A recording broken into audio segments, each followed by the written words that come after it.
माँ तू हमारे साथ मुंबई चल, बाबा थे तब बात अलग थी।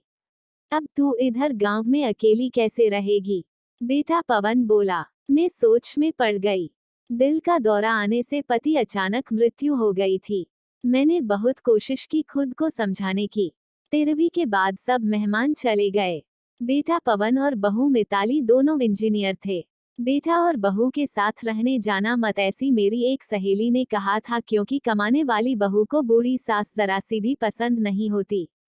तेरे वहां जाने से उनकी स्वतंत्रता में बाधा आएगी और वह तुझे ताना मार मार के तेरा जीना हराम कर देंगे। जाने दो भाई, जब जिंदा थे तब उन्होंने अपनी सारी प्रॉपर्टी अपने बेटे के नाम पर कर दी थी। ऐसी परिस्थिति में बेटा और बहू यह मकान बेच सकते हैं और घर के सब पैसे लेकर तुझे एक एक पैसों के लिए तरसाएंगे। बेटे और बहू के साथ जाने के अलावा मेरे पास दूसरा कोई विकल्प नहीं था। 65 साल की उम्र में मेरे घुटनों के दर्द की वजह से मुझे हमारा राशन दुकान चलाना भी आसान नहीं लग रहा था। 13वीं का पूरा खर्च बेटे ने उठाया, पर छोटे मोटे खर्च के लिए बेटे के सामने हाथ फैलाना मुझे पसंद नहीं था और हमने बचाए हुए थोड़े पैसे मुझसे खर्च हो गए थे। अब परिस्थिति ऐसी थी कि मेरे पास 50 रुपए भी नहीं थे और यह बातें सोचने में मैं पवन को कोई उत्तर नहीं दे सकी। इतने में मिताली बोली, माँ मुझे बताओ कि कौन सी साड़ी रखनी है, मैं आपकी बैग पैक कर रही हूँ। जब मिताली ने ऐसा कहा तब मैं उसे कुछ कह नहीं पाई, चुप रहकर उनके साथ मुंबई आई।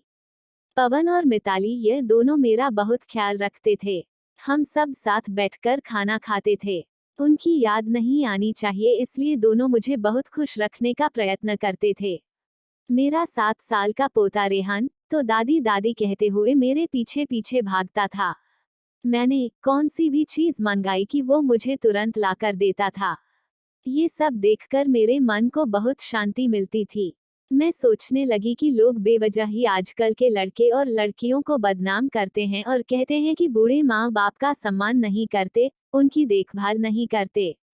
खासकर बहू कमाने वाली होगी तो सास को ठोकरों पर रखेगी। लेकिन मैंने देखा कि ये सारी सिर्फ बातें थी, हर उंगली की तरह हर बहू सेम नहीं होती।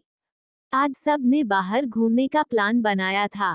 हम सब मॉल में गए। उधर घूमते घूमते पवन और मिताली एक दुकान में कुछ खरीदने के लिए रुके। मैं और रेहान थोड़ा आगे गए। आइसक्रीम की दुकान देखते ही रेहान बोला, दादी मुझे आइसक्रीम खानी है। मेरे ऊपर जैसे बिजली ही गिरी, क्योंकि मेरे पास तो पैसे ही नहीं थे। दिन में कभी मुझे पैसे की जरूरत नहीं पड़ी, अभी क्या करे। मेरा उदास चेहरा देखकर रेहान वापस बोला, ले दो ना प्लीज, माफ कर बेटा, मेरी पर्स में घर भूल गई। मेरे ऐसे बोलते ही रेहान मेरी तरफ एक अलग नजरों से देखने लगा। उसको लगा कि आइसक्रीम लेनी नहीं है, इसलिए दादी बहाने बना रही है। पर मैं क्या कर सकती थी, मुझे खुद ही शर्म आ रही थी। मैं कैसी दादी हूँ जो अपने पोते को आइसक्रीम भी नहीं लेके दे सकती। हमने बाहर ही खाना खाया। मिताली ने मेरे पसंद की काजू मसाले की सब्जी ऑर्डर की थी, पर मुझे वह पसंद नहीं आ रही थी। घर आने के बाद सब ने थोड़ी देर टीवी देखी। पवन सोने गया। रेहान को क्या चाहिए और क्या नहीं वह देखने के लिए मिताली उसके रूम में गई। मैं भी मेरे रूम में सोने जा रही थी। तभी मुझे रेहान की आवाज सुनाई दी, मम्मी दादी बहुत कंजूस है, तू ऐसा क्यों बोल रहा है?